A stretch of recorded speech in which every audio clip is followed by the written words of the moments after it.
So let's start. Let's go back. Sis, how about you tell us where you at and read that portion again? Okay, so you want me to start at 3? Yes. Will he make many pleas to you? Will he speak to you with soft words? This is part 2 to our Leviathan journey. Read on. Will he make a covenant with you? I'm sorry. I want you to read that again because that was real powerful. Will he make a covenant with you? Uh-huh. To take him for your servant forever. A lot of times we're trying to, how can I say, what's the proper word? Reason with ourselves of doing evil. And we're trying to reason with ourselves whether we should or we should not walk in a certain direction through life or do a certain thing that we already know we shouldn't do. That reasoning is not going to say to you in your mind, yo, man, you know you ain't supposed to. Get up, man. I'm going to have compassion on you today. We are all right. We cool. It's not going to happen. The reasoning is going to lean more into the direction of trying to get you to do evil and be just like everybody else. But what Job is trying to tell us, and I'm going to have her read that verse again, and then it'll make sense to you. What Job is trying to tell us is once you start, like Ema said a little earlier, once you start giving into evil, it's going to consume you. It's going to become your normal behavior. She said, don't hang around these evil people because if you do, they're going to be ended up being just like them. Birds of a feather flock together.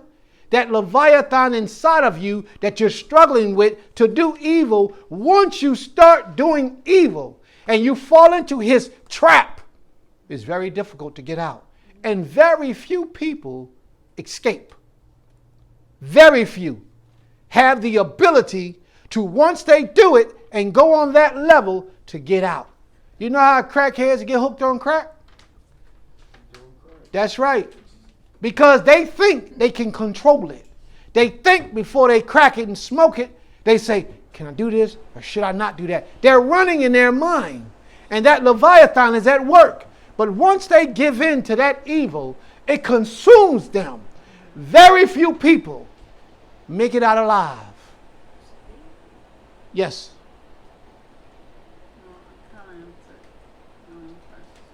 You got to speak up a little bit. I kind of answered my own question just now, so I think I'm good. What's your question?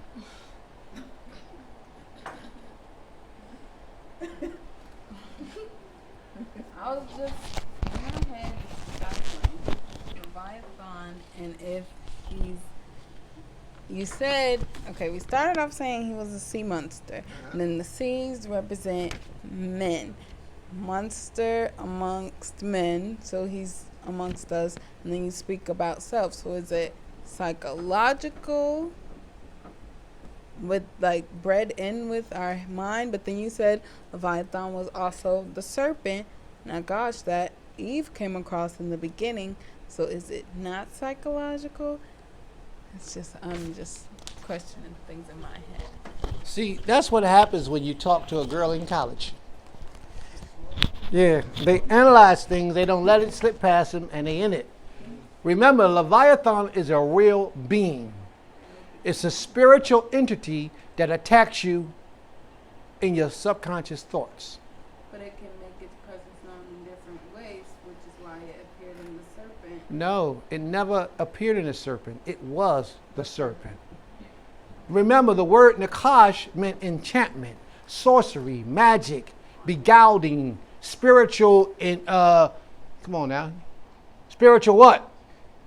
Yeah, I agree that that's what Nachas means. Because just think about it. The portion that I always point out when I talk about Nachas specifically, I don't know where he's going with Leviathan, but we're gonna get there together. But the part with Nachas, is true, because if you think about the part in the Bible, I know you've been studying your Hebrew, and if you look at the point where they put the goblet inside of Joseph's bag, not in Joseph's bag, in Benjamin's bag, right? Because Joseph wanted him to come back, then they sent him, and then when they brought him back, and he said, have you really returned evil for good? Don't you know that by this cup I surely divineth? What's he talking about? He's talking about saying that he do magic. But the word in Hebrew, he said, Haloze Asher Yishte Adoni Bo. Like, isn't this the cup that which my Lord drinketh? Where who Nakesh Yanakesh Bo. He surely divineth therein, which means that you know that the word Nakash has some kind of innuendo about it with something magical, something Enchantment, enchantment mysticism. around that line. Yeah. So sometimes parts in the Tanakh are parables and metaphors, and sometimes it's literal. I think sometimes Most times it's literal though. also multidimensional. Like Yeah. sometimes you'll see something that has a complete physical meaning, like the apple. If you take it as an apple, you know, in the beginning, or the fruit that it said didn't say apple, but the fruit. If you take it as a literal fruit, you still understand the lesson of disobedience. If you're looking at it that way, but if you look at it as doctrine or something else like that, you can get a whole nother level, and it doesn't take away from any of the other levels. Right. I'm taking it from the moral. Yeah. Very good, very good. Wonderful analogy.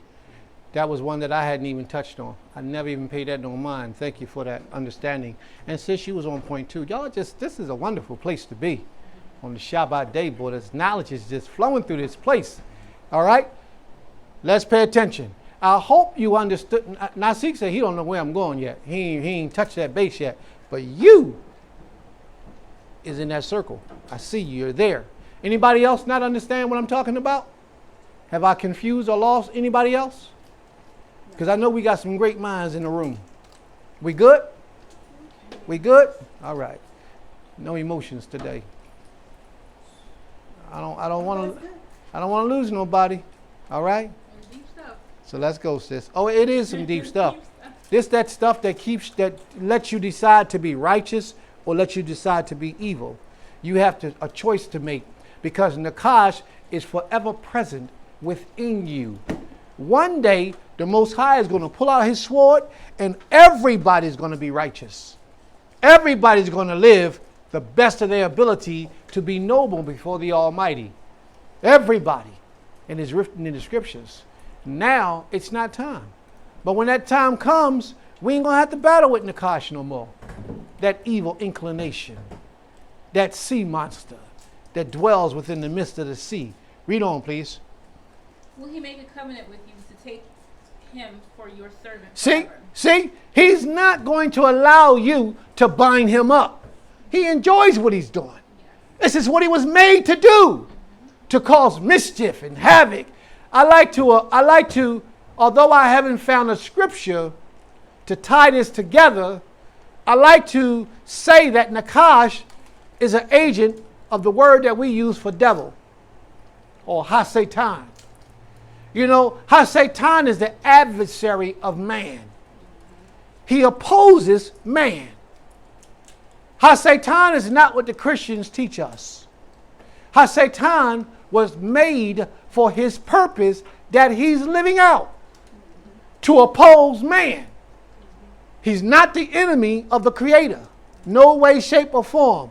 The Most High is too great to have an enemy. So therefore, Ha-Satan, if he's an opposer for mankind, right? And he's doing what he's supposed to do, why do they say he's evil? Did that make sense? All right, I'll say it again. If Ha-Satan was made to be an opposer to mankind. No, what you said made sense. You're just saying it doesn't make sense that they say he's. Yeah. We were agreeing with you. All right. Well, now y'all got me rolling, so I'm going to finish that little part. If Ha-Satan was opposer to mankind, if the Creator made him for that purpose, and he's doing what the Creator made him to do, why do we say he's evil? Oh, Prince, you starting something. I'm going to tell you why they say he's evil. That's a good one. To take away the responsibility. Why a lot of people say Ha-Satan is evil is because man has decided to worship Ha-Satan. They have put Ha-Satan, many of them, when they say that word God, G-O-D, that's what they're talking about. A false deity. An image who ain't the Creator that you're trying to put in the Most High stead. G-O-D is not the Creator. Remember that. Ha-Satan, when people began to worship him, they try to put him in the Most High stead. And they made him an opposer, as if him and the Creator had a beef. The Creator's servants has no beef with the Most High. They're doing what they were made to do. Read on, please. Will he make a covenant with you and take him for your servant forever? Will you play with him as with a bird, or will you? Would you play with Nachas as a bird? Can you pity patter and fool around and think you're going to have your way with him? No, you can't do that. You can't straddle the fence. You have to decide whether you're going to live and be an evil person or you're going to live and be a righteous person. And part of the problem with making that decision is a lot of us are Shabbat only Hebrew Israelites. Only on a Shabbat do we become righteous. And 6 days a week, matter of fact, as soon as the sun go down, the Shabbat day, we back out in them streets doing evil again. And this is far too many of us. But yet we're all expecting the Most High to take us home out of this captivity. Why would the Most High, who is in his right mind, remove us from this captivity and take us home so we can be the same people we are there that we are here? Yeah. That's why places like Goshen is so important. Because places like Goshen is like a temporary wilderness that you can go out into and learn how to live and dwell with your brothers and sisters on one accord. So when the Most High usher in a new age and picks us up and takes us home where we're supposed to be, we'll already be acclimated to living as a people once again. That's why Goshen is so important. You better get your reservation in. Read on, sis. Will you play with him as a bird, or will you put him on a leash for your girls? Can you put him on a leash and walk him around? No. See, Job knows that you can't do these things. So he's asking you questions to cause you to think. Read on, please. Will traders bargain over him? Will they divide him up amongst their merchants? Can you fill his skins with harpoons, or his head with fishing spears? Lay your hands on him. Remember the battle. You will not do it again. If you lay your hands on him, you remember that battle. Everybody in their right minds remember the struggle. I remember one time, and this is because I had my hands on Nachas one time, one of the times that I fought him. And I had just left one of my ex's house. And these two guys was in there, her brother and this other guy. And one of them said something real smart to me on my way out the door. And I was fasting that day. I was real hungry. I didn't eat, so I was really like spiritual at that time. He said something real nasty to me on my way out the door. And what did I do? I walked out the door, but being the man that I am, I just couldn't let that ride. You know, I was like, I got to go do something. So I got in my car. I drove up the street. Why are you hiding behind your books? I got in my car. I drove up the street, and I pulled over on the side. Now Nachas in my mind talking to me. Prince, you know you ain't no chump, man. You don't let no niggas talk to you like that, Prince. You go back there and you set this nigga straight. You know, in my mind, that's what I'm thinking. Go back there and do this and set the order right. If you got a flat black, do what you got to do. So, yeah, you know, you're struggling with this in your mind. It's not but so much I want to say because we have children here. And I don't want to put too much of who I was in the streets, too much out there, because I don't need no trouble. So I talk like that so that y'all understand, pretty much draw your own conclusion as to where I'm trying to go. So I'm sitting in my truck and Nachas is running off through my mind. He's tearing me up. Leviathan is in my spirit, you know, trying to get me to do something that I, in my right mind, know that I shouldn't do. One side of me said, just get up and go ahead and roll, man. It ain't no big deal. It don't mean much. Go ahead and roll. The other side of me is saying, no, man, you don't let nobody talk to you. Who do you think you is? Right? So I go back to the house. I let Nachas win. What was that verse you just read? Read that verse again. Lay your hands on him. Remember the battle. You will not do it again. This is the battle. And I lost the battle because I laid my hands on Nachas and he won. Man, I got up, went to that house. And I played it off, knocked on the door, right? I had keys. I knocked on the door. And I wanted to wait till the dudes came to the door. So one dude come to the door, he hide behind the door. See what he said, he knew I was coming back, so he was ready for me, right? One dude hide behind the door, and one dude stands over there in front of me. When I open the door, step in, this dude closed the door, he grabs me. Well, he got shot, he got stabbed, and I went to jail. All that could have been avoided had I not done evil in my mind. If I had not had given in to Nachas. See, the Creator had me sitting still, and I was fighting a battle with that serpent. He was in my mind, and I knew to just keep on going. I knew it, but for some reason I didn't do it because I lost the battle, and the Most High made me pay for it. He spared my life, but he took me to jail for a period of time because of what I did. And what I didn't do was that spiritual high that I was on, I should have utilized that spiritual energy and kept it moving. Pride comes before the fall. And because of my pride, I said, I ain't going to let nobody do that to me. Who they think I am? Yeah. I'm Prince. I wasn't even Prince at the time. But Prince T, you got a sharp memory. I was Moray at the time. But the fact was I was still a man. And I wasn't going to let people disrespect me on that level, which it wasn't really a major thing, but to me it was major because that's just how I roll. Whereas I could have left and kept it going. Me and Akash was having a conversation. And I decided to be proudful in my spirit. And it's not until a man conquers his pride that he has truly elevated to the next level. You understand me? A lot of times we let people dictate to us how we're going to walk through our lives because of our pride and our arrogance. And what I'm saying to you today, family, is that don't allow your pride to rule and to control over you where you make decisions that could cost you your life or your safety. And those things are extremely important. Read on, please.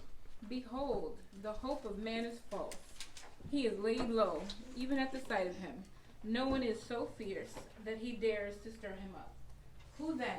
Ho. Knowing that he is so fierce, man dares to start him up. Men are afraid to do righteously. Most men live in doing and behaving in that subversive manner with the lower self. Most men. That's why I admire the young men of Goshen, you know, from what I know about y'all, the young men, because you only know but so much about an individual. But what I see within the brotherhood that we got here with the young men and the young women, most of them, they strive to do what's right. Not that they're perfect, but they strive to do what's right. And that makes a difference. Because when the Kosh comes unto you, if you constantly gives into him, that's going to become you. You're going to become an evil person. And most of your lifestyle is going to be on a wicked path. And the Most High says that he's going to pull out his sword later and cut off the heads of men who do evil. Therefore, you should meet your retribution at your own hands because you have decided to walk with the Enchanter. Read on, please. No one is so fierce that he dares to stir him up. Who then is he? Who can stand before me? You don't want to stir him up because you won't win. You can't conquer him. He's old as ancient as dirt. And when a spirit is old and ancient as dirt, it done went through the minds of so many people, it can almost predict what you will do. Almost predict it. And you think, oh, I'm strong. I can handle that. Thousands upon millions upon billions upon billions of people have succumbed to his power. The only thing you can do is choose to live righteously and stay in a righteous manner. That's it. That way, if Nachas comes, really he ain't going to come as long as you living in that righteous manner because he doesn't like that. He like those that are easy victims. Those who got vices that he can come in through the back door and tear you up and make you fall victim to that vice. Y'all know what a vice is? Read on, please. He said no, he doesn't know what a vice is. Who said no? I'm there. You said yes, didn't you? No? Okay. Crack. something that you can't get rid of. And no matter how hard you try to get away from it. That's what a vice is. Weed. Something that you say to yourself, man, I'm going to stop this. Or cigarettes. I'm going to stop this. I'm going to leave this alone. It could also be something that's not a drug, like, for example, pornography. Yeah. Any more? Women, men, things that are not good for you, basically. Lying, stealing, things that you try to conquer in life, but yet you fall victim to it every single time. These are the things that are known as vices. A lot of people call them monkeys on your back. You can't. Like a lot of alcoholics, they're trying to stop the alcohol, stop drinking it, stop consuming it, but they can't because it's a vice. It's a monkey on their back. Something that they're trying to conquer, but they can't accomplish it. They can't achieve it. They can't break away from it. And a lot of times when you got those vices, it's because Nachas or Leviathan is in your spirit. And you keep giving in to him. He's going to whisper in your subconscious mind and tell you that this thing is good for you to do because it's going to make you feel good, or it's going to put you in a good position, or it's going to give you some money, or it's going to satisfy that thing about you in some kind of manner. And it has nothing to do with righteousness. Read on. Who has first given to me that I should repay him? Whatever is under the whole heaven is mine. I will not keep silence concerning his limbs or his mighty strength or his goodly frame. Who can strip off his outer garments? Who would come near him with a bridle? Who can bring a bridle? You know what a bridle is? Like it's the thing that they use to keep the horses' mouth shut. That's right. To lead them. That's right. It's like a constraint. There you go. Who can constrain Leviathan? That's what he's asking. Who can put a bridle on him and move him in a direction that you want for him to go? It don't work like that. The best thing you can do is tell him no. Avoid him and walk away from him. And the longer you avoid from doing evil, the better and the closer you are toward righteousness. Read on. Let's read on, please. Who can open the doors of his face? Around his teeth is terror. His back is made of rows of shields shut up closely as with a seal.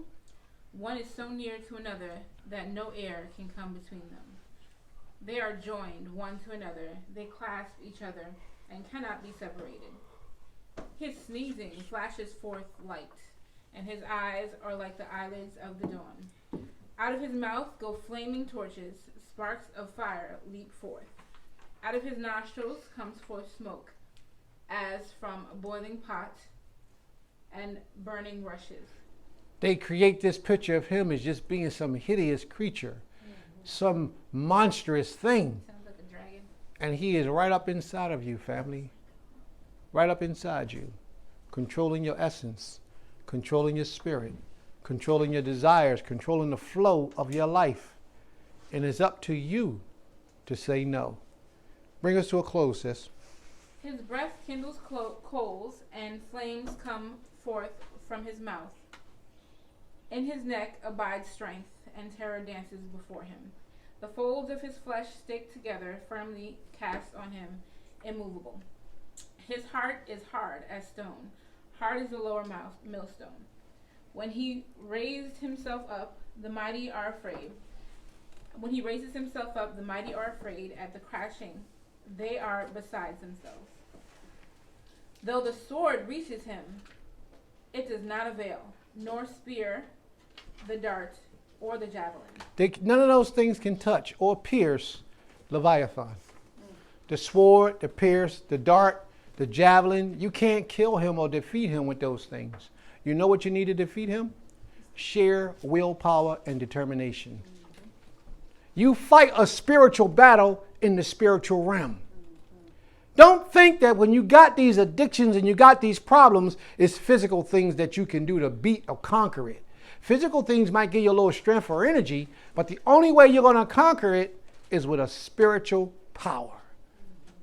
Usually that spiritual power comes from the Almighty, the Most High. Read on, sis. Though the sword reaches him, it does not avail, nor the spear, the dart, or the javelin. He counts iron as straw, and bronze as rotten wood.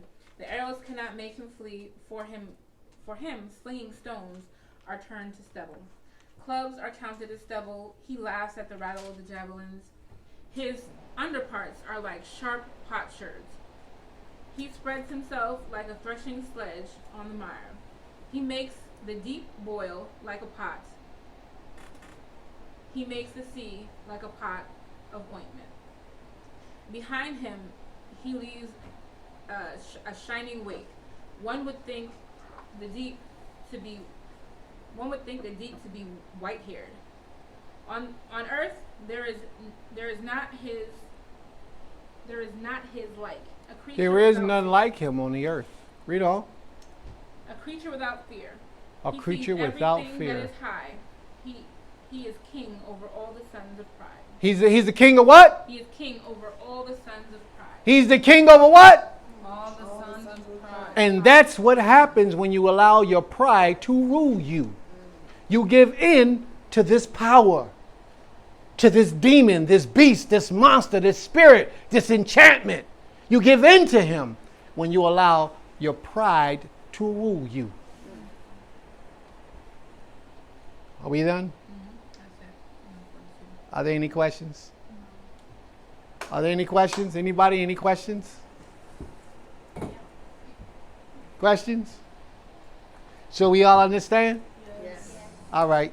We done in the room? All right. We're going to close it out now. Did you want to speak? Hallelujah. Hallelujah. Hallelujah. Hallelujah. I think our priest has did a good portion. And even if you didn't understand all of it, and you didn't understand the connection, even if you couldn't understand the connection he made between Leviathan and Nachas, you understand that the point was that you have to rule over sin, right? Okay. You understood that the point was you have to have the ability to rule over your own evil inclination. So whether you can grasp the concept right now or whether you want to talk to him more after lunch, you have to understand that that's the main point. This reminds me of a portion before we have a Ruach sing Psalm 150 and we have Kyle finally say the closing prayer. This reminds me a little bit of, remember the story of Cain and Abel in Genesis chapter 4? Y'all remember? And there was a point right in Genesis 4 where Cain just killed Abel, right? And then the Most High cursed Cain because, well, you can't kill your brother. And then he said, why is thy countenance falling? Because Cain was sort of acting mopey about it. And the Most High said to him, why is thy countenance falling? And this is what he said. This is what the Most High said to Cain. Y'all with me? He said, if you do well, will not you be accepted? Will you not be accepted? And if you do not well, sin is crouching at the door. Its desire is for you, but you can rule over it. You understand? So even no matter how you understand sin, the only part you really need to know is that you can rule over it. Amen? Amen. Never get distracted. Even if somebody tell you it got some mystical creature, demon flying through the world trying to manipulate your mind, and even if it's true, the Most High God said you can rule over it. So know that if you have a wicked thought in your mind, you can even rule over your thoughts. If you have a negative feeling in your heart, you can even rule over your feelings. Y'all still with me? Okay. You got the power over all these things because the Most High gave man dominion over earth. That's right. He gave mankind dominion over earth. So that means the problems that's on earth, that means it's also our problem to fix. But that's another conversation for another day. Hallelujah. Hallelujah. Hallelujah. Hallelujah.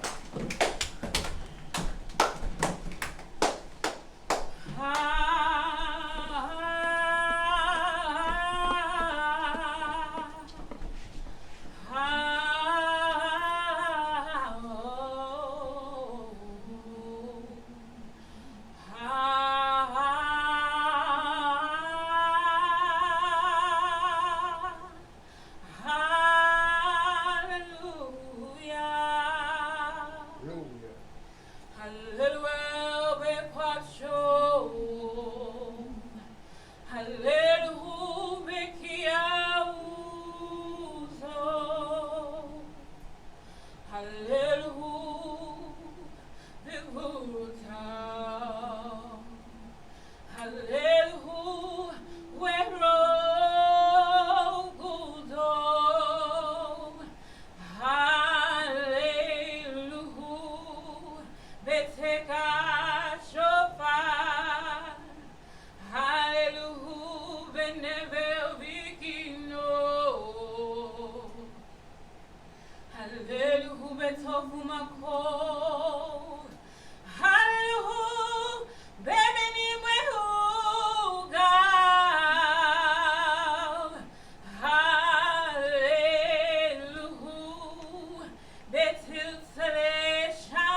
please most high, continue to grant us knowledge, wisdom, and understanding, and allow the words of our teachers to be nurturing to our minds and our heart.